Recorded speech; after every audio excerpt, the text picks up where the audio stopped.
Chapter का नाम है क्या हमारे पास, केमिकल बॉन्डिंग।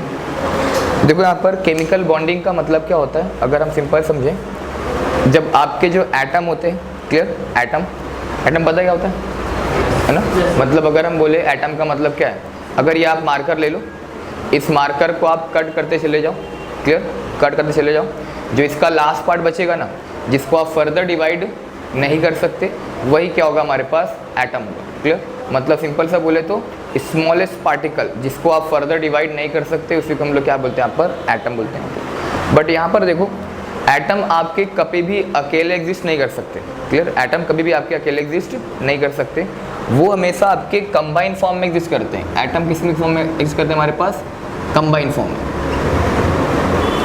क्लियर, कि एटम आपके कंबाइन होते हैं और कंबाइन होकर क्या बनाते हैं पता है, हाँ, एलिमेंट, मॉलिक्यूल बनाते हैं। एटम और एटम कंबाइन होकर क्या बनाते हैं हमारे पास, मॉलिक्यूल बनाते हैं। ये बात बताएं,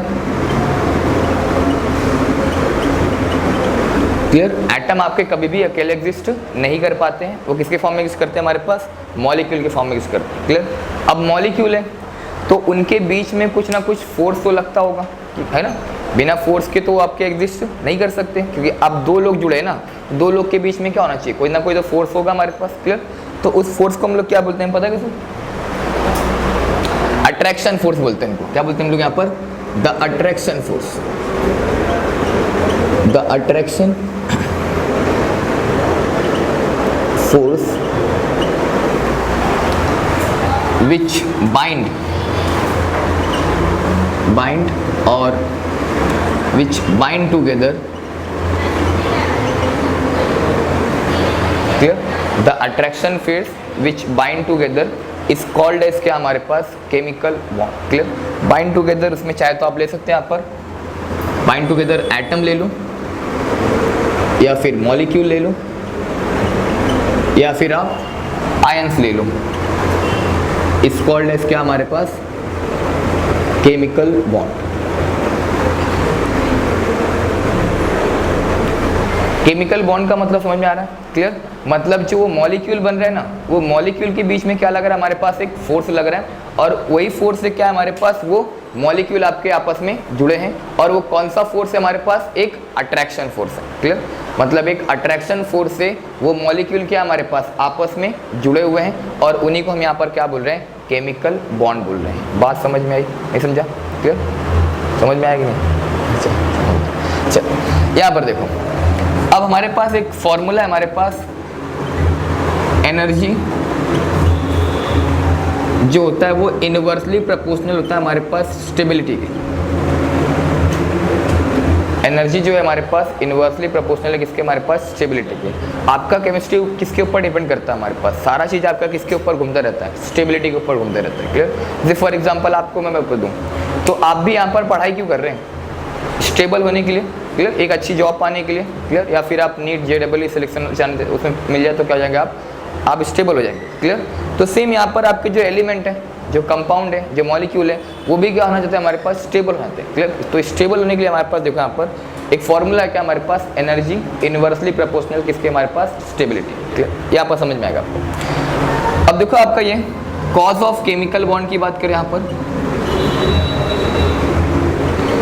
कॉज ऑफ केमिकल बॉन्ड, तो देखो यहाँ पर केमिकल बॉन्ड का मतलब क्या है, जैसे अगर हम बात करें यहाँ पर, जैसे हमारे पास ये एटम है और ये एटम का हमारे पास न्यूक्लियस। क्लियर, अब इसके चारों बाजू कौन घूमेगा हमारे पास, इलेक्ट्रॉन घूमते हैं, ये बात बताएगी नहीं, yes, तो सेम यहाँ पर भी एटम होगा हमारे पास। क्लियर, और ये उसका ये न्यूक्लियस हो गया। क्लियर, तो अगर मैं इसको और ले लूँ यहाँ पर, तो देखो ये एटम का न्यूक्लियस वाला पार्ट, जहाँ पर कौन रहते हैं हमारे पास, प्रोटॉन प्लस न्यूट्रॉन रहते हैं। क्लियर, ये हमारे पास उसका प्रोटॉन, और ये क्या है हमारे पास उसके इलेक्ट्रॉन। क्लियर, ये हमारे पास प्रोटॉन उसका, और ये हमारे पास क्या है, इलेक्ट्रॉन। क्लियर, अब इसको अगर सिंपल वर्ड में समझें, जैसे हमारे पास ये कोई एक फ्रेंड है।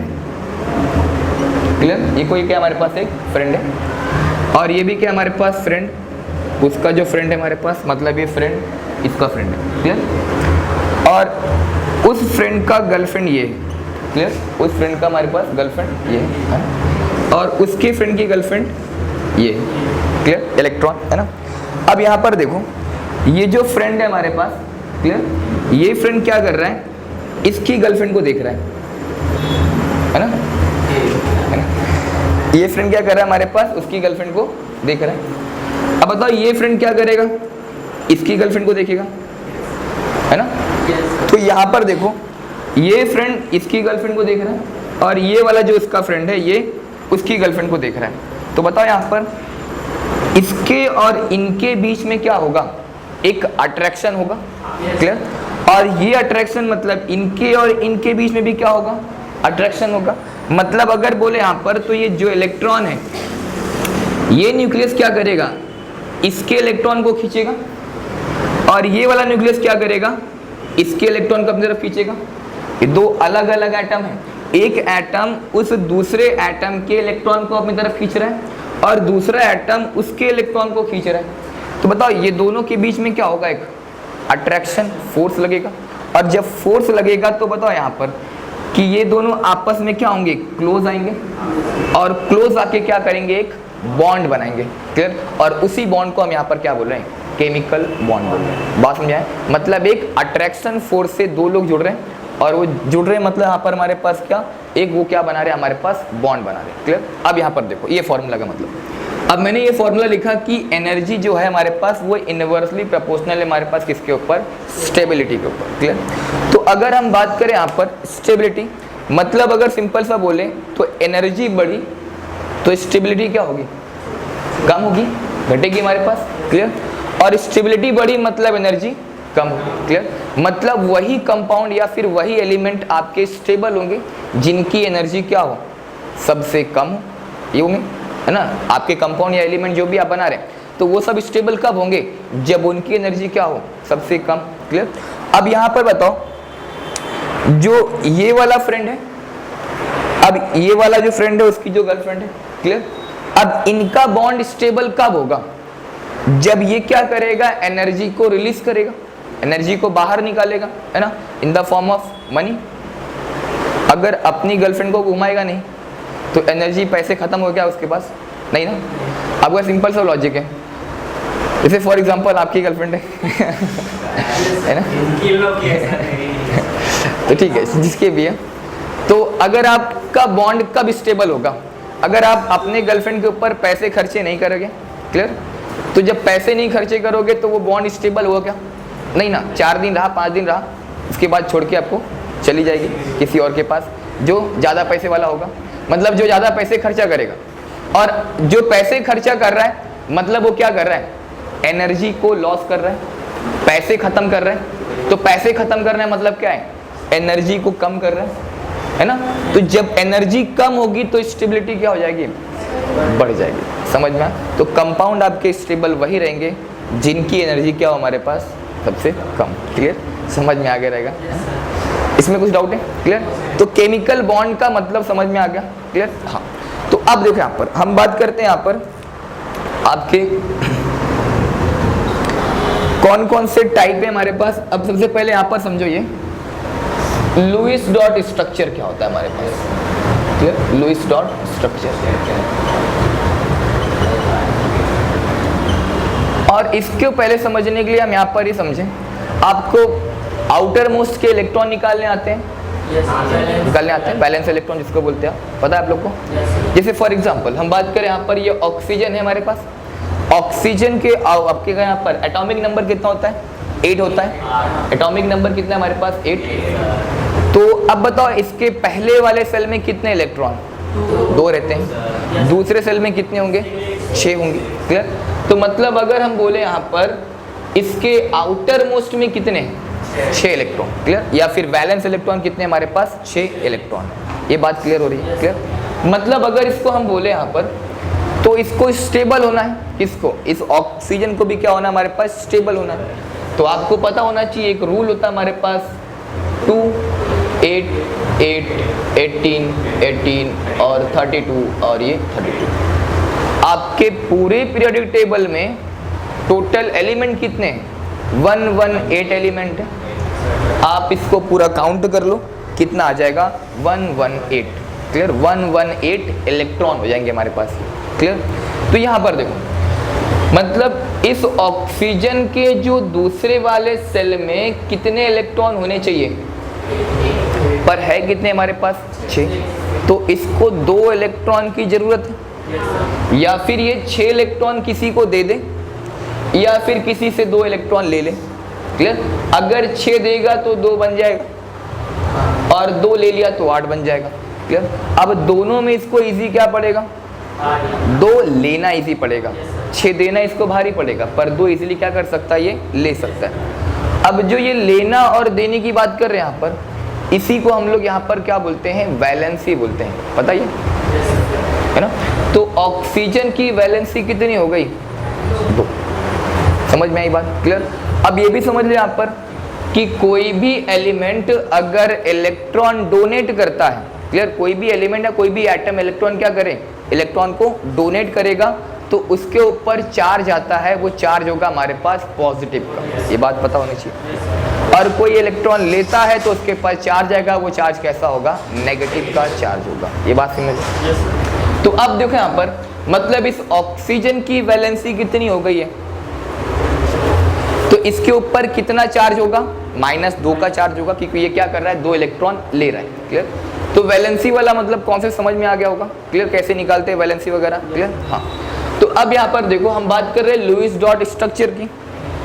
अगर हम यहाँ पर ले ले H2 मॉलिक्यूल ले ले, क्या ले लें यहाँ पर, H2 मॉलिक्यूल। अभी मैंने आपको जस्ट बोला कि एटम जो हैं वो अकेले एग्जिस्ट नहीं करते हैं, तो वो किसके फॉर्म में यूज करेंगे, मॉलिक्यूल के फॉर्म में। तो एक हाइड्रोजन ये होगा, दूसरा तो हमारे पास ये होगा। तो बताओ इस हाइड्रोजन के आउटर मोस्ट में कितने इलेक्ट्रॉन, 1, क्योंकि हाइड्रोजन का एटॉमिक नंबर कितना है, 1 है, तो ये ले लिया यहाँ पर 1। इसके कितने होंगे बताओ, इसको स्टेबल होने के लिए कितने इलेक्ट्रॉन चाहिए, तो ये क्या करेगा, इससे ले लेगा। बताओ एक था पहले इसके पास, एक और ले लिया, कितने हो गए, ये 2, मतलब ये वाला हाइड्रोजन क्या होगा, स्टेबल हो गया। अब जितना ये वाला हाइड्रोजन इससे लिया है, उतना ही ये वाला हाइड्रोजन भी क्या करेगा, उससे लेगा। क्लियर? तो ये भी इससे क्या करेगा, यहाँ पर एक इलेक्ट्रॉन ले लेगा। क्लियर? तो उसके बाद भी एक पहला था और एक और ले लिया उसने, इसमें क्या हो गया, यहाँ पर 2 हो गए, तो ये भी क्या हो गया, हमारे पास स्टेबल हो गया। क्लियर? मतलब इसके भी आउटर मोस्ट में 2 इलेक्ट्रॉन है और इसके भी आउटर मोस्ट में 2 इलेक्ट्रॉन हो गए। क्लियर?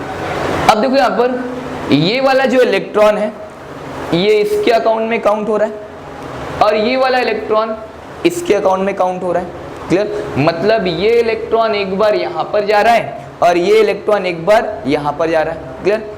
तो आने जाने में इनको क्या होती होगी, प्रॉब्लम। क्लियर? क्योंकि यहाँ पर कुछ तो है नहीं, एक नदी है, खाली नदी, तो बताओ नदी को आप इजीली पार कर सकते हैं क्या, नहीं ना। बट अगर वहाँ पर एक ब्रिज लगा दें तो इजीली आप पार कर सकते हैं। क्लियर?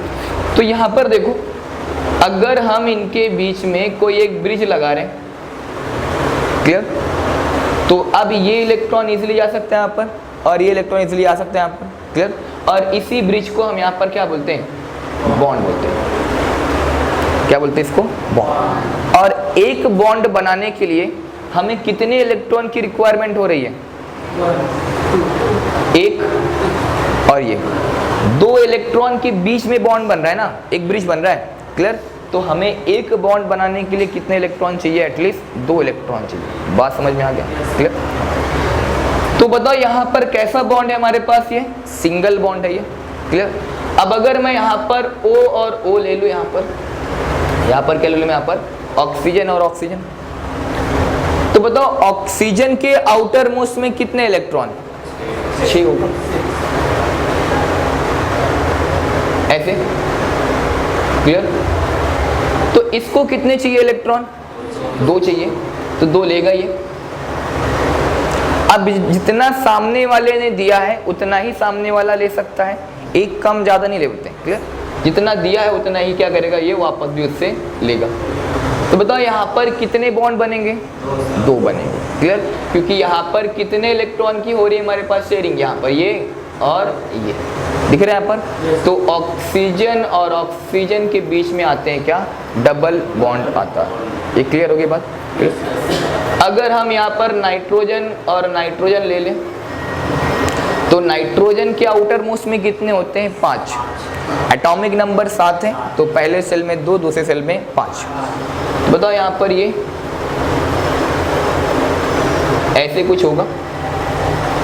ये जो हम यहाँ पर क्रॉस फॉर्म में रिप्रेजेंट कर रहे हैं वो क्या हमारे पास इलेक्ट्रॉन, क्लियर। तो इसको कितने इलेक्ट्रॉन चाहिए? 3 चाहिए, तो 3 लेगा इससे ये, क्लियर है। इसको कितने चाहिए यहाँ पर? 3 ले लेगा ये भी। तो बताओ यहाँ पर ये बॉन्ड बनेगा इनके बीच में, कितना बॉन्ड बनेगा यहाँ पर? ट्रिपल, ये यहाँ पर, क्लियर हो गई बात ये। अब यहाँ पर दिख रहा है इन सबको, यहाँ पर ये बॉन्ड में ये कुछ इलेक्ट्रॉन इसके बच गए हैं, यहाँ पर दिख रहा है, यहाँ पर ये इसके भी कुछ इलेक्ट्रॉन बच गए हैं, क्लियर। बॉन्डिंग में कौन कौन गया है? सिर्फ ये और ये गया है और ये गया है, बाकी ये जो 4 इलेक्ट्रॉन दिख रहे हैं वो क्या हमारे पास बच गए हैं, अभी भी उसके पास एक्स्ट्रा इलेक्ट्रॉन है, क्लियर। इन्हीं को हम लोग कि ये जो इलेक्ट्रॉन हमारे पास बच गए हैं, दिख रहा है यहाँ पर, ये बॉन्ड बनाने के बाद ये 2 इलेक्ट्रॉन हमारे पास क्या है? बच गए हैं। मतलब इसके पास, यहाँ पर ऑक्सीजन के पास 4 इलेक्ट्रॉन बचे हैं, इसके पास भी 4 इलेक्ट्रॉन बचे हैं, क्लियर। तो ये जो बचे हुए इलेक्ट्रॉन हैं इनको हम लोग क्या बोलते हैं? यहाँ पर लोन पेयर बोलते हैं। क्या बोलते हैं इनको? Lone pair. लोन पेयर का मतलब सिंपल से इसका डेफिनेशन होगा unshare pair of electron. Unshare pair of electron is called as lone pair. समझ में आ गई बात? लोन पेयर का मतलब इसके पास और इसके पास या फिर इसके पास देखें तो अभी भी इसके पास एक्स्ट्रा इलेक्ट्रॉन है, क्लियर। अब एक्स्ट्रा इलेक्ट्रॉन है मतलब अगर किसी भी एलिमेंट को इलेक्ट्रॉन की रिक्वायरमेंट पड़ती है तो ये जो इनके पास नाइट्रोजन ऑक्सीजन आपको दिख रहे हैं, ये सामने वाले को इलेक्ट्रॉन डोनेट कर सकते हैं, क्लियर। बात समझ रहे? अब आपके पास अगर पैसे हैं तो अगर आपसे कोई मांगेगा तो आप दे सकते हैं क्योंकि आपके पास पैसे ज़्यादा है, क्लियर। नहीं रहेगा तो नहीं देंगे। तो इनके पास तो इलेक्ट्रॉन है ना, वो भी ज़्यादा है यहाँ पर, क्लियर। तो अगर किसी एलिमेंट को इलेक्ट्रॉन की रिक्वायरमेंट होगी तो ये इलेक्ट्रॉन क्या कर सकते हैं? डोनेट कर सकते हैं। उसी को हम लोग यहाँ पर क्या बोलते हैं? लोन पेयर बोलते हैं। बात समझ में आ गई, क्लियर। तो यहाँ पर दिख रहा है ये लुईस डॉट स्ट्रक्चर सिंपल सा है। आप सिंपल सा क्या करना है आपको कि उनके आउटर मोस्ट के इलेक्ट्रॉन देखने हैं और आउटर मोस्ट के इलेक्ट्रॉन देखने हैं, जिसको जितने इलेक्ट्रॉन की रिक्वायरमेंट होगी बस आप उनको ऐसे बनाते चले जाएं, क्लियर। और यहाँ पर आपको तो यहाँ पर एक टर्म ये भी मालूम होता है कि जितनी जिसकी वैलेंसी होती है वो उतने ही क्या कर सकता है? बॉन्ड बना सकता है, क्लियर। ऑक्सीजन की वैलेंसी 2 थी तो कितने बॉन्ड बनाए इसने? 2। नाइट्रोजन की वैलेंसी कितनी?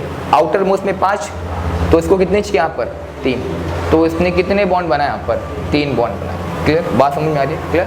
तो यहाँ पर ये मालूम पड़ गया आपको लुईस डॉट स्ट्रक्चर क्या होता है, केमिकल बॉन्ड क्या होता है और बॉन्ड केमिकल बॉन्ड आपका बनता कैसा, क्लियर, सिंपल सा। तो इसको आप नोट कर लें।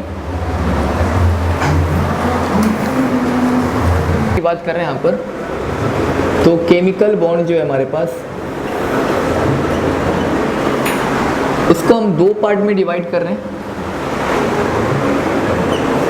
क्लियर। एक होगा हमारे पास स्ट्रॉन्ग बॉन्ड और दूसरा होगा हमारे पास वीक बॉन्ड, क्लियर। दूसरा क्या होगा हमारे पास? स्ट्रॉन्ग बॉन्ड और एक हमारे पास होगा वीक बॉन्ड होगा, क्लियर। तो अगर हम बात करें यहाँ पर बताओ इन दोनों बॉन्ड में तोड़ने के लिए सबसे ज़्यादा एनर्जी किसको देनी पड़ेगी? स्ट्रॉन्ग वाले को, क्लियर। और वीक वाले को सबसे कम एनर्जी देनी पड़ेगी। ये बात तो समझ में आ रही है, क्लियर। मतलब इसकी एनर्जी ज़्यादा होगी तोड़ने की आपका, है ना। और यहाँ पर देखो ये जो बॉन्ड है हमारे पास ये इंटर एटॉमिक फोर्स होता है हमारे पास इसके बीच में। मतलब यहाँ पर बता रहा हूँ इंटर एटॉमिक और इनके बीच में होता है इंटर मॉलिक्यूलर।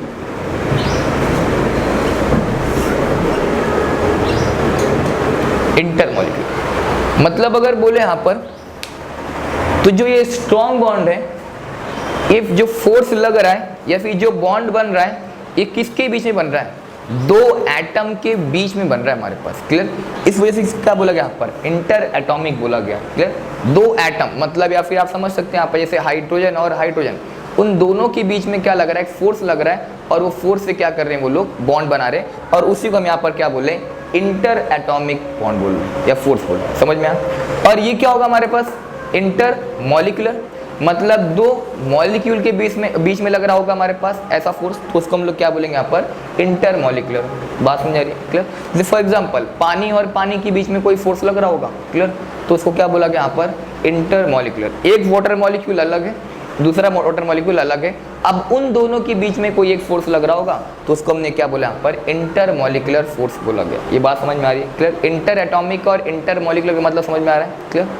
तो अब देखो यहाँ पर ये जो स्ट्रॉन्ग बॉन्ड है हमारे पास, सबसे पहला जो हमें पढ़ना है यहाँ पर, एक होता है आयोनिक बॉन्ड होता है, आयोनिक बॉन्ड। सेकेंड है हमारे पास कोवैलेंट बॉन्ड। थर्ड है हमारे पास कोऑर्डिनेट बॉन्ड। और फोर्थ है हमारे पास इसमें मेटालिक बॉन्ड होता है, क्लियर। इस चार टाइप के आपके पास बॉन्ड है स्ट्रॉन्ग वाले में, आयनिक, कोवैलेंट, कोऑर्डिनेट और मेटालिक बॉन्ड। वीक बॉन्ड में आते हैं हमारे पास, सबसे पहला जो आता है वो हाइड्रोजन बॉन्ड आता है, क्लियर, हाइड्रोजन बॉन्ड। फिर ऐसे वंडरवॉल फोर्स आते हैं हमारे पास, वंडरवॉल फोर्स। तो ऐसे करके हमारे पास ढेर सारे होते हैं, वंडरवॉल फोर्स होते हैं हमारे पास, और फिर इसके बाद वीक डाइपोल डाइपोल इंटरेक्शन होता है, ऐसे करके ढेर सारे आते रहते हैं हमारे पास, क्लियर। तो अभी खाली हमें यहाँ पर, अभी हमें पढ़ना कौन से चैप्टर में, खाली स्ट्रॉन्ग बॉन्ड के बारे में पढ़ना है यहाँ पर। उसके बाद हम यहाँ पर बाद में डिस्कस करेंगे इसके ऊपर, वीक बॉन्ड के ऊपर, क्लियर। तो इतना बात समझ में आ रही है, क्लियर। अब यहाँ पर हम देखते हैं कौन सा फर्स्ट वाला आपका जो है वो है आयोनिक बॉन्ड की बात कर रहे हैं यहाँ पर, क्लियर।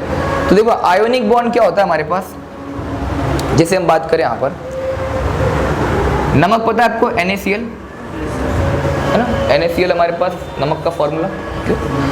अब यहाँ पर देखो एक सोडियम है हमारे पास और एक ले रहे हैं यहाँ पर हम क्या, क्लोरीन ले रहे हैं। एक सोडियम ले रहे हैं, क्या ले रहे हैं यहाँ पर हम लोग, क्लोरीन ले रहे हैं। तो सोडियम का एटॉमिक नंबर कितना है हमारे पास, 11 होता है, और क्लोरीन का एटॉमिक नंबर कितना है हमारे पास, 17 है। तो बताओ यहाँ पर इसके बीच में ये लगेगा हमारे पास 2, 8 और ये 1, आउटर मोस्ट में इसके 1 होगा, इसके आउटर मोस्ट में कितना होगा, 2, 8, 7 होगा।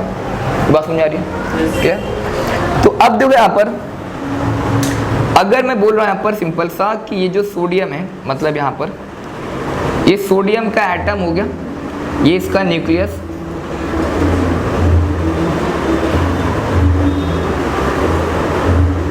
इसमें कितने इलेक्ट्रॉन है हमारे पास, 2 इलेक्ट्रॉन है, दिख रहा है आपको, ये पहले सेल में 2 इलेक्ट्रॉन, और दूसरे सेल में कितने हमारे पास, 8 इलेक्ट्रॉन है, ऐसे 3, 4, 5, 6 और 7, क्लियर। दूसरे सेल में हमारे पास 8 इलेक्ट्रॉन है। अब यहाँ पर हम तीसरा सेल भी बना रहे हैं, यहाँ पर ये, तो तीसरे सेल में कितने हमारे पास,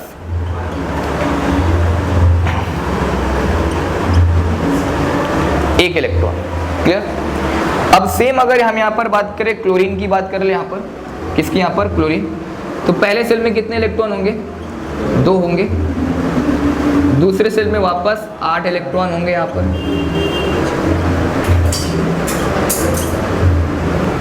और तीसरे सेल में भी 7 इलेक्ट्रॉन,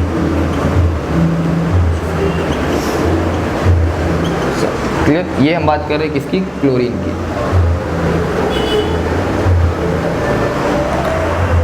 अब यहाँ पर देखो ये सोडियम क्या करना चाहता है, स्टेबल होना चाहता है। क्या होना चाहता है हमारे पास, स्टेबल। तो स्टेबल होने के लिए क्या करना पड़ेगा, इसको अपने आउटर मोस्ट के इलेक्ट्रॉन निकालने पड़ेंगे। क्यों निकालना पड़ेगा, क्योंकि अगर ये 2, 8 होगा तो स्टेबल होगा, या फिर ये भी क्या हो जाए, 8 हो जाए, क्लियर। अगर ये भी 8 हो जाएगा तो स्टेबल हो जाएगा। तो यहाँ पर इसके पास पॉसिबिलिटी ये है कि 7 ले ले या फिर 1 दे दे, पर इसको इसी क्या पड़ेगा, 1 देना, क्लियर। तो सोडियम यहाँ पर क्या करेगा, अपने 1 इलेक्ट्रॉन को क्या कर देगा, यहाँ पर लॉस कर देगा। क्या करेगा, यहाँ पर लॉस करेगा, और इसके ऊपर चार्ज कैसा आएगा, प्लस का चार्ज आएगा, क्लियर। और सोडियम एक मेटल भी है, पता है आपको, और मेटल की प्रॉपर्टी होती है इलेक्ट्रॉन डोनेट करने की होती है। सारे मेटल क्या करते हैं आपके, मोस्ट ऑफ द केस में इलेक्ट्रॉन डोनेट करते हैं। ये बात समझ में आ रही है। अब यहाँ पर देखो ये सोडियम क्या करना चाहता है, ये जो बाहर वाला इलेक्ट्रॉन है उसको वो निकालना चाहता है। क्लियर। अब निकालने के लिए हमें क्या करना पड़ेगा, अब सोडियम तो अगर हम एक सिंपल वर्ड में समझें तो सोडियम तो एक एलिमेंट है ना, एलिमेंट एक नॉन लिविंग थिंग्स है। अब ये अपने आप से तो कुछ कर नहीं सकते, मतलब अपने आप से तो इलेक्ट्रॉन निकाल नहीं सकता है। तो ये वाला जो इलेक्ट्रॉन है, ये इलेक्ट्रॉन चाहते हैं कि ये निकल जाए, क्लियर। ये इलेक्ट्रॉन जो अंदर वाले इलेक्ट्रॉन है, या फिर ये सोडियम खुद भी चाहता है कि ये वाला इलेक्ट्रॉन क्या हो जाए, बाहर निकल जाए। तो पर बाहर अपने आप तो नहीं निकल पा रहा है, क्लियर। तो इसके ऊपर हम क्या करेंगे, इस इलेक्ट्रॉन के ऊपर थोड़ा सा एनर्जी देंगे। क्या देंगे यहाँ पर, थोड़ा सा एनर्जी। मतलब वो सोडियम भी उसके ऊपर फोर्स लगा रहा है कि ये वाला इलेक्ट्रॉन क्या हो जाए, हमारे पास बाहर निकल जाए, पर अपने आप से बाहर नहीं निकल पा रहा है। तो हम क्या कर रहे हैं, इसके ऊपर थोड़ा सा स्मॉल अमाउंट में क्या कर रहे हैं, एनर्जी, मतलब थोड़ा सा इसको एनर्जी दिया तो ये इलेक्ट्रॉन तुरंत क्या हो गया, बाहर हो गया, क्लियर। और बाहर होके यहाँ पर क्या होगा, वो घूमने लगा, क्लियर। यहाँ पर क्या करा, वो इलेक्ट्रॉन घूमने लगा।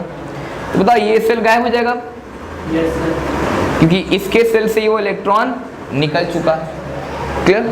तो अब यहाँ पर दिख रहा है, यहाँ पर सोडियम के ऊपर चार्ज कैसे आ चुका है, पॉजिटिव का चार्ज आ चुका है। बात समझ में आ रही है, क्लियर। अब ये इलेक्ट्रॉन जो सोडियम ने लॉस किया, वो इलेक्ट्रॉन यहाँ पर बाहर घूम रहा है, क्लियर। अब बताओ इस क्लोरीन के आउटर मोस्ट में कितने हैं, 7 इलेक्ट्रॉन है, और इसको 1 इलेक्ट्रॉन की रिक्वायरमेंट है, क्लियर। तो अब ये क्या करना चाहता होगा, ये वाले इलेक्ट्रॉन को अपनी तरफ अट्रैक्ट करना चाहता होगा, ताकि ये भी क्या हो जाए, हमारे पास स्टेबल हो जाए, क्लियर। तो ये क्लोरीन क्या करेगा, जो सोडियम ने वो 1 इलेक्ट्रॉन लॉस किया ना, वो उसी 1 इलेक्ट्रॉन को क्या कर लेगा, एक्सेप्ट कर लेगा, क्लियर। क्या कर लेगा, उसको गेन कर लेगा। तो इसको हम लोग बोलते हैं, यहाँ पर एक टर्म है हमारे पास, इलेक्ट्रॉन गेन इंथैल्पी बोलते हैं, क्लियर। गेन इंथैल्पी बोलते हैं, क्लियर। जैसे ये क्लोरीन ने इस इलेक्ट्रॉन को अपनी तरफ एक्सेप्ट किया, अट्रैक्ट किया, गेन किया, क्लियर। और इसने क्या किया, यहाँ पर उस इलेक्ट्रॉन को लॉस किया, और लॉस करने के लिए क्या करना पड़ा, मुझे थोड़ा सा स्मॉल अमाउंट ऑफ एनर्जी देनी पड़ी कि नहीं पड़ी। और उस एनर्जी को हम लोग बोलते हैं आयोनाइजेशन एनर्जी बोलते हैं, आयोनाइजेशन एनर्जी बोलते हैं, या फिर आयोनाइजेशन इंथैल्पी के नाम से भी जानते हैं, क्लियर। इंथैल्पी का मतलब है एनर्जी, क्लियर। तो ये बात याद रखना, इंथैल्पी का मतलब क्या है, एनर्जी। वो कुछ नया वर्ड नहीं है, बस इंथैल्पी का मतलब केमिस्ट्री में क्या बोलते हैं, इसको एनर्जी बोलते हैं। अब देखो यहाँ पर हमने इसके ऊपर इलेक्ट्रॉन को निकालने के लिए एनर्जी दिया है, और ये क्या कर रहा है, यहाँ पर उस इलेक्ट्रॉन को गेन कर रहा है। तो कोई भी एटम, कोई भी एलिमेंट, कुछ भी ले लो, अगर कोई इलेक्ट्रॉन गेन करता है तो उस केस में क्या होती है, एनर्जी आपकी रिलीज होती है। क्या होती है, हमारे पास एनर्जी रिलीज होती है। ये बात पता है, क्लियर, नहीं पता। इसे अगर हम बात करें यहाँ पर, ये A और A है, और ये B और B है, फॉर एग्जाम्पल। अब बताओ इनके बीच में एक बॉन्ड दिख रहा है आपको, B और B के बीच में भी एक बॉन्ड दिख रहा है। मुझे ये वाले बॉन्ड को क्या करना है, ब्रेक करना है। तो ब्रेक करने के लिए मुझे क्या करना पड़ेगा, एनर्जी देनी पड़ेगी। किसी का बॉन्ड तोड़ने के लिए क्या करना पड़ेगा, मुझे एनर्जी देनी पड़ेगी ना। बताओ फिर इनके बीच में भी क्या करेंगे, बॉन्ड को तोड़ना है, और बॉन्ड को तोड़ना है मतलब क्या, इनको भी आपको एनर्जी देनी पड़ेगी। तो अब बताओ ये A अकेला हो गया, ये वाला A अलग अकेला, ये वाला A अकेला, ये B भी अकेला और B भी अकेला, क्लियर। अब मतलब जब ये बॉन्ड तोड़े हैं तो ये अनस्टेबल हो चुके होंगे, और फिर ये क्या करेंगे, एक बॉन्ड बनाएंगे A और B आपस में। A और B क्या करेंगे, आपस में बॉन्ड बनाएंगे। तो जब बॉन्ड बनाएंगे तो क्या होगा, उस केस में ये एनर्जी को रिलीज करेंगे। नहीं समझा बात, मैंने क्या बोला, अरे सिंपल एग्जांपल लेता हूं। पर तुम्हारे और उसके गर्लफ्रेंड के बीच में क्या है, एक बॉन्ड है, है ना। अब वो जो तुम्हारे पीछे बैठे हैं वो क्या करना चाहते हैं, तुम्हारे बॉन्ड को तोड़ना चाहते हैं। तो तोड़ने के लिए क्या करना पड़ेगा, उसको भड़काना पड़ेगा, तुमको भड़काना पड़ेगा, ये कौन होगा। तो जैसे भड़का रहे मतलब वो क्या कर रहे हो, वो बाहर से एनर्जी प्रोवाइड कर रहे हैं। अब जब वो एनर्जी प्रोवाइड कर रहे हैं मतलब क्या करेंगे, एक टाइम ऐसा आएगा कि इतना ज्यादा वो एनर्जी प्रोवाइड कर देंगे, वो बॉन्ड टूट जाएगा। मतलब इतना ज्यादा तुम्हारी गर्लफ्रेंड को भड़का देंगे कि तुम्हारा बॉन्ड टूट जाएगा। तो अब बताओ, वो तुम भी अलग और तुम्हारी गर्लफ्रेंड अलग, दोनों कैसे यहाँ पर अनस्टेबल है। अब अनस्टेबल है, अब वो क्या करना चाहते हैं, उस जो तुम्हारी गर्लफ्रेंड को छोड़ा उसके बाद में क्या करना चाहते होंगे, वो बॉन्ड बनाना चाहते होंगे, क्लियर। तो अब वो क्या करेंगे, वो जाके उसके साथ में अट्रैक्ट हो जाएंगे, मतलब उसको थोड़ा सा दिलासा वगैरह देंगे, है ना। दिलासा मतलब इन द सेंस उसको कहीं पर घुमाने वगैरह लेके जाएंगे। तो बताओ घुमाने के केस में क्या होगा, एनर्जी रिलीज होगी, मतलब पैसे खर्चे करने पड़ेंगे। तो बताओ यहाँ पर जब वो और तुम्हारी गर्लफ्रेंड के जब बॉन्ड बन रहा है तो उस केस में क्या हो रहा है, एनर्जी रिलीज हो रही कि नहीं हो रही है। बात समझ में आ गई, क्लियर। तो सिंपल से यहाँ पर मैंने बोला कि बॉन्ड को तोड़ने में एनर्जी रिलीज होता है। अब बताओ ये जो क्लोरीन एक इलेक्ट्रॉन को गेन कर रहा है, तो बताओ ये भी क्या करेगा, एनर्जी रिलीज करेगा, क्लियर। बात समझ में आ गई। तो उसी को हम यहाँ पर क्या बोलते हैं, इलेक्ट्रॉन गेन, मतलब इलेक्ट्रॉन जब गेन करेगा तो इंथैल्पी को क्या करेगा, वो रिलीज करेगा। इंथैल्पी इन द सेंस मतलब क्या, हमारे पास एनर्जी। बात क्लियर हो गई, क्लियर है ना। तो अगर मुझे इलेक्ट्रॉन को बाहर निकालना है तो मुझे एनर्जी देनी पड़ेगी, पर इलेक्ट्रॉन जब वो एक्सेप्ट करेगा तो क्या करेगा, वो एनर्जी को रिलीज करेगा, क्लियर। और आयोनाइजेशन एनर्जी का मतलब क्या है, आपने बस थोड़ा सा ही एनर्जी दिया था उसको, थोड़ा सा, और ये तुरंत क्या कर दिया, इलेक्ट्रॉन बाहर निकाल दिया। तो इसका मतलब ये होता है कि it is the minimum amount of energy which required to remove electron from an outermost shell. बात समझ आई, नहीं समझा। मैंने क्या बोला, आपने इतनी स्मॉल सी अमाउंट में क्या किया, एनर्जी लगाया कि आउटर मोस्ट का इलेक्ट्रॉन क्या हो गया, आपका बाहर हो गया। उसी को हम यहाँ पर क्या बोलते हैं, आपके पास आयोनाइजेशन एंथैल्पी बोलो या फिर एनर्जी बोलो। बात समझ में आ गया, हाँ। अब यहाँ पर देखो, जब इस क्लोरीन ने एक इलेक्ट्रॉन को एक्सेप्ट किया, इस क्लोरीन ने क्या किया, यहाँ पर एक इलेक्ट्रॉन को एक्सेप्ट किया कि नहीं किया, लिया, तो उसके ऊपर चार्ज आएगा कि नहीं आएगा, और चार्ज कैसा होगा, वो नेगेटिव का चार्ज होगा। बात क्लियर हो गई। सोडियम के ऊपर पॉजिटिव का चार्ज है, क्लोरीन के ऊपर नेगेटिव का चार्ज है। मतलब अगर यहाँ पर बोले तो ये रूल फॉलो कर रहा है, 2-8 का फॉलो कर रहा है कि नहीं कर रहा है, और यहाँ पर ये क्या फॉलो कर रहा है, 2-8-8 का फॉलो कर रहा है। मतलब ये दोनों एलिमेंट स्टेबल हो गए क्या, नहीं हुए स्टेबल, क्योंकि इनके ऊपर क्या आ चुका है, चार्ज आ चुका है। वो उस रूल से तो स्टेबल हो गए हैं, बट इनके ऊपर आया क्या है, हमारे पास चार्ज। तो अगर मैं सिंपल से एग्जांपल दूं, तुम स्टेबल हो पर तुम्हारे सर के ऊपर कुछ रख दिया जाए तो तुम स्टेबल फील करोगे अपने आप को, तो तुम कैसे हो, अनस्टेबल हो। तो सेम इनके ऊपर भी क्या आ चुका है, चार्ज आया है। अगर ये अपने चार्ज को खत्म कर दें तो क्या हो जाएंगे, स्टेबल हो जाएंगे, क्लियर। तो यहाँ पर देखो सिंपल सा, अगर मैं बोले यहाँ पर ये सोडियम है, ये सोडियम ने एक इलेक्ट्रॉन लॉस किया तो इसके ऊपर चार्ज आया, और यहाँ पर कौन है हमारे पास, क्लोरीन। क्लोरीन ने क्या किया, एक इलेक्ट्रॉन को गेन किया ना, और इसके ऊपर चार्ज कैसा है, नेगेटिव का चार्ज। अगर यहाँ पर और सिंपल से बोले, इलेक्ट्रॉन से इलेक्ट्रॉन कैंसिल कर दें, यहाँ पर कौन है हमारे पास, Na पॉजिटिव है ये साइड में, और उसकी बाजू में कौन साइन लगा हमारे पास, प्लस का साइन लगा। यहाँ पर कौन है हमारे पास, क्लोरीन नेगेटिव है। ये बताओ, ये Na पॉजिटिव और ये Cl नेगेटिव क्या करेंगे, यहाँ पर NaCl बनाएंगे नहीं बनाएंगे, ये पॉजिटिव और ये नेगेटिव के बीच में क्या लग रहा होगा, एक फोर्स ऑफ अट्रैक्शन लग रहा होगा। और जो ये फोर्स ऑफ अट्रैक्शन से बॉन्ड बना रहे हैं उसी को हम यहाँ पर क्या बोलते हैं, आयोनिक बॉन्ड बोलते हैं। बात समझ में आ गई। जब एक फोर्स ऑफ अट्रैक्शन से बॉन्ड बनता है तो उसको हम यहाँ पर क्या बोलते हैं, आयोनिक बॉन्ड बोलते हैं। ये बात क्लियर हुई कि नहीं, क्लियर है। और आयोनाइजेशन एनर्जी का डेफिनेशन क्या लिख सकते हैं यहाँ पर हम लोग, इट इज द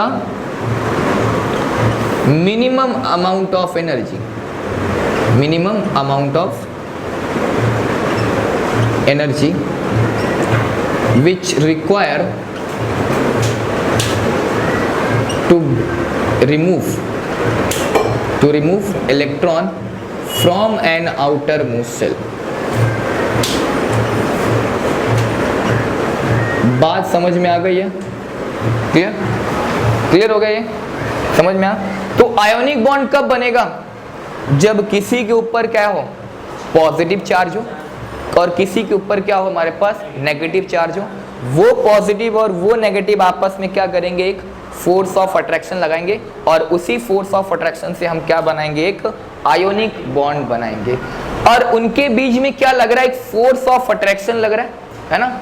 अब वो कौन से टाइप का फोर्स ऑफ अट्रैक्शन होता है, उस फोर्स ऑफ अट्रैक्शन को हम लोग बोलते हैं यहाँ पर क्या, इलेक्ट्रोस्टैटिक फोर्स ऑफ अट्रैक्शन बोलते हैं। जो एक पॉजिटिव और एक नेगेटिव के बीच में क्या लग रहा है, फोर्स लग रहा है कि नहीं लग रहा है, वो फोर्स ऑफ अट्रैक्शन को हम लोग क्या बोले यहाँ पर, इलेक्ट्रोस्टैटिक फोर्स ऑफ अट्रैक्शन बोलते हैं यहाँ पर। क्लियर।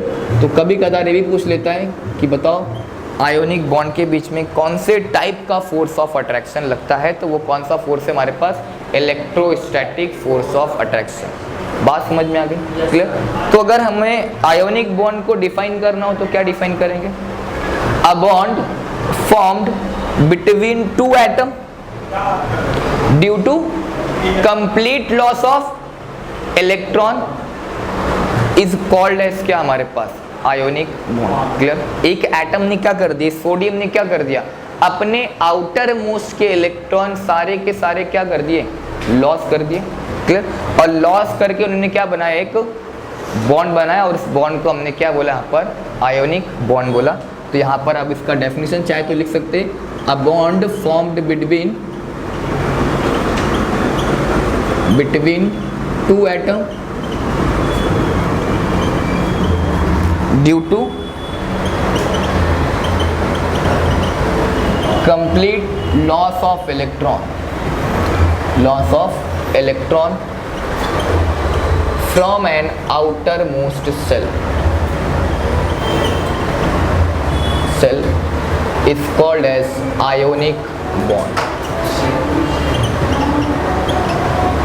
बात समझ में आ गई कि नहीं आई, क्लियर। इसमें आयोनिक बॉन्ड का डेफिनेशन मालूम पड़ गया, कौन से टाइप का फोर्स होता है और कैसे बॉन्ड बनता है, तो इसको भी आप नोट डाउन कर लीजिए। आयोनिक बॉन्ड के लिए हमारे पास यहाँ पर अब कौन कौन से कंडीशन चाहिए जो आयोनिक बॉन्ड को बनने के लिए, condition to form ionic bond. Clear. तो सबसे पहला कंडीशन ये होना चाहिए आयोनिक बॉन्ड को बनने के लिए कि इसकी जो आयोनाइजेशन इंथैल्पी होगा, आयोनाइजेशन एनर्जी या फिर इंथैल्पी है ना, या फिर यहाँ पर ऐसे लिख दें, जो भी आपका मेटल होगा, metal, clear, metal should be low ionization energy, low ionization energy. I का मतलब क्या हमारे पास यहाँ पर, आयोनाइजेशन एनर्जी। क्लियर। जो भी मेटल होगा उसकी आयोनाइजेशन एनर्जी क्या होनी चाहिए, लो होनी चाहिए, मतलब उसके आउटर मोस्ट से आसानी से वो इलेक्ट्रॉन निकल जाए। क्लियर। ये पहला उसका क्राइटेरिया। क्लियर। सेकेंड पॉइंट ये होगा हमारे पास कि जो हमारे पास नॉन मेटल है, नॉन मेटल, वो जो क्लोरीन था वो कैसा है हमारे पास, नॉन मेटल है। Clear. Non metal should B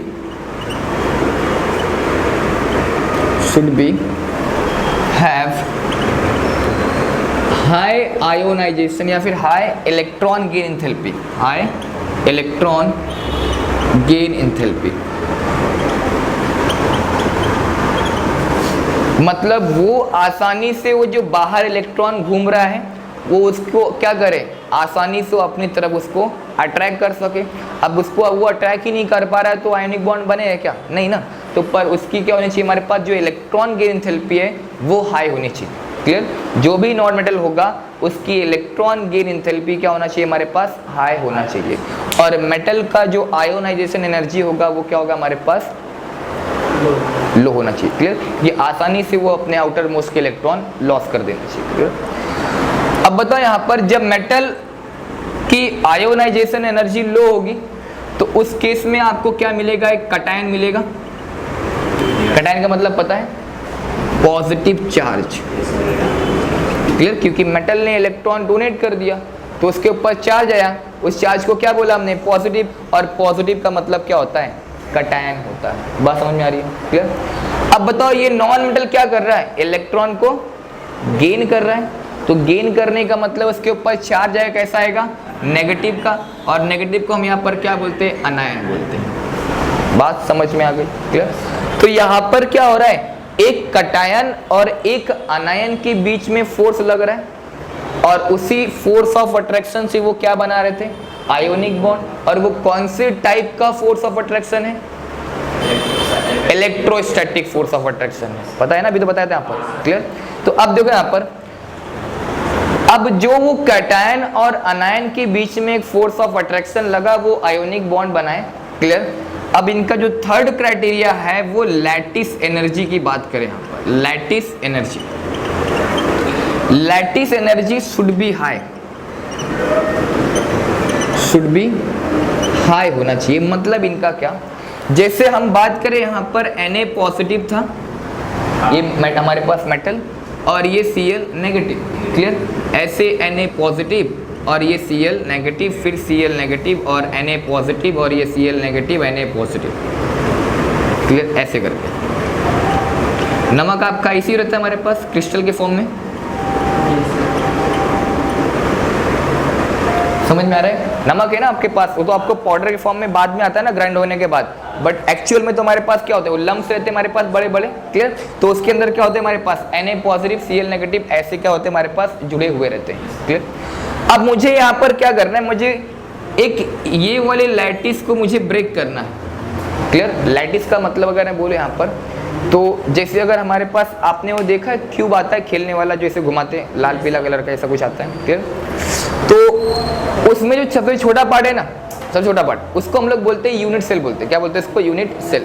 और ऐसे जब पूरा क्यूब बन गया हमारे पास, उसको हम यहाँ पर क्या बोले, लैटिस बोल रहे हैं, क्लियर। मतलब एक घर क्या हो गया हमारे पास, लैटिस हो गया, क्लियर। एक घर क्या है हमारे पास, लैटिस है। तो यहाँ पर देखो वो नमक का पूरा क्रिस्टल वो क्या है, एक लैटिस है, बात समझ आ रहा। और उसके अंदर एक कटायन है, एक अनायन है, कटायन है, एक अनायन है, क्लियर। अगर मुझे एक लैटिस को ब्रेक करना है, मतलब अगर मैं बोले यहाँ पर मुझे एक लेयर को यहाँ पर ब्रेक करना है, या फिर मुझे यहाँ से एक NaCl को बाहर निकालना है, क्या निकालना है, मुझे एक NaCl को यहाँ से बाहर निकालना है, तो बताओ इसके ऊपर हम क्या करेंगे, मतलब इनके बीच का फोर्स ऑफ अट्रैक्शन ब्रेक करेंगे। ब्रेक करने के लिए क्या करना पड़ेगा, मुझे एनर्जी देनी पड़ेगी, और वो कौन सी एनर्जी होगी आपकी, लैटिस एनर्जी होगी। बात समझ आया। जो आप फोर्स ऑफ अट्रैक्शन ब्रेक कर रहे हैं ना, किसका, इस Na पॉजिटिव और Cl नेगेटिव का, उसमें आपको क्या करना पड़ रहा है, हमारे पास एनर्जी देनी पड़ रही है, और वो कौन सी एनर्जी है हमारे पास, लैटिस एनर्जी, क्लियर। तो minimum amount of energy which required to break 1 mole of bond into gaseous atom is called as क्या, लैटिस एनर्जी। बात समझ में नहीं समझा, एक मोल, या फिर यहाँ पर ये जो बॉन्ड है हमारे पास, मोल तो पढ़ लिया आपने, मोल पता है ना, मोल।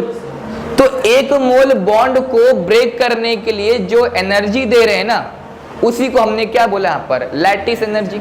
अब बताओ अगर इनके बीच में जो फोर्स ऑफ अट्रैक्शन है, या फिर इनके बीच में जो बॉन्ड बना है, अगर इनको हम ज्यादा अमाउंट ऑफ एनर्जी देंगे तो मतलब क्या होगा, मतलब ये उतने ज्यादा स्टेबल होंगे। अगर आपको ज्यादा एनर्जी देनी पड़ रही है, मतलब क्या, ये ज्यादा स्टेबल है, नहीं समझी बात है।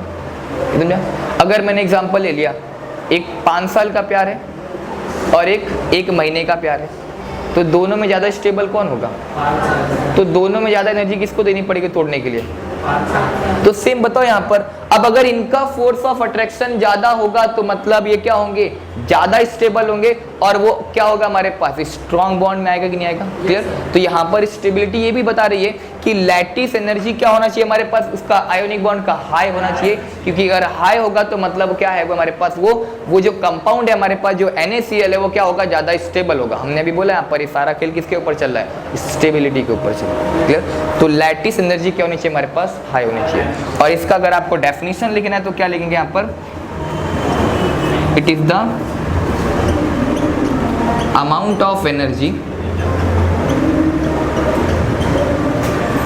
which require to break 1 mole of bond into gaseous atom is called as क्या, लैटिस एनर्जी। डेफिनेशन समझ में आ गए, क्लियर। आपने एक कटायन बना लिया, एक अनायन बना लिया, एक कटायन और आयन के बीच में फोर्स ऑफ अट्रैक्शन लगेगा, और उस फोर्स ऑफ अट्रैक्शन को हम क्या बोलेंगे, आयोनिक बॉन्ड बोलेंगे। अब हमने बॉन्ड बनाया, बॉन्ड क्या कर रहे हैं यहाँ पर हम लोग, तोड़ रहे हैं ना, और तोड़ने के लिए हमें क्या चाहिए वहाँ पर, लैटिस एनर्जी चाहिए। तो ये कंडीशन होनी चाहिए आयोनिक बॉन्ड के बनने के लिए, क्लियर। ये कंडीशन होगा तो आपका आयोनिक बॉन्ड बन जाएगा। बात अभी समझ में आ गई होगी, एटलीस्ट आयोनिक बॉन्ड का कॉन्सेप्ट क्लियर हो गया रहेगा, क्लियर। अब इसकी कुछ प्रॉपर्टी देख लेते हैं यहाँ पर, प्रॉपर्टीज ऑफ आयोनिक बॉन्ड।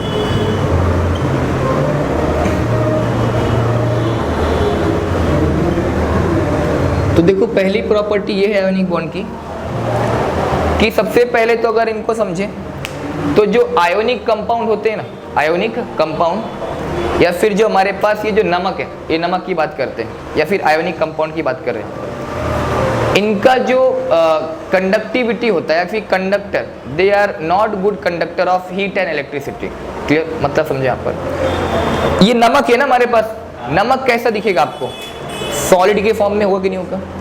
अब बताओ सॉलिड की कंडक्टिविटी अच्छी होगी खराब होगी, कंडक्टिविटी का मतलब क्या है, ease of flow of electron, ease of flow of electron is called as क्या, कंडक्टिविटी। मतलब फिर मैं यहाँ पर लिख दे रहा हूं पर ये यहाँ पर कंडक्टिविटी का मतलब क्या है, ease of flow of electron. जितनी आसानी से इलेक्ट्रॉन फ्लो करेगा उसकी उतनी क्या होगी, अच्छी कंडक्टिविटी होगी, क्लियर।